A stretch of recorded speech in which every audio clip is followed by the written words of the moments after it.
Allora, qui ci troviamo al castello di Monselice, precisamente nella sala d'armi.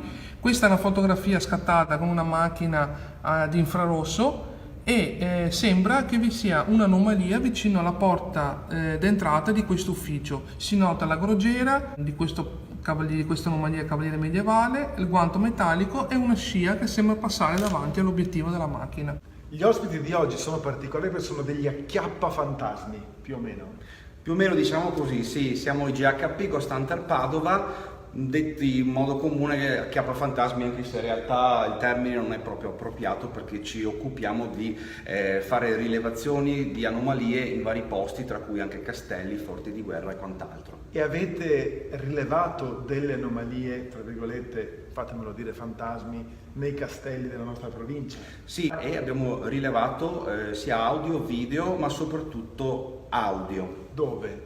Soprattutto al castello di Monselice, al castello di Valbona, ma anche poi a Sanguineto in provincia di Verona, in diversi posti. Qui ci troviamo al castello di Valbona, Lozza Testino.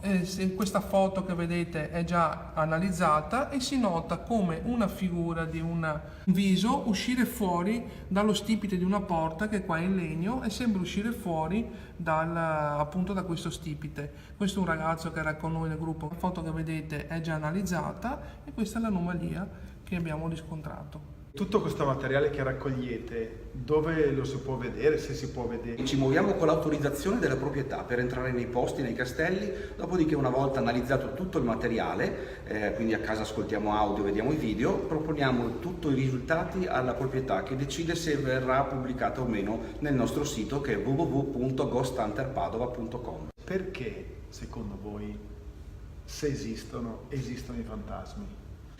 Sono energie che sono rimaste, diciamo, imprigionate in certi posti, memorie storiche che a livello ciclico possono anche ripetersi.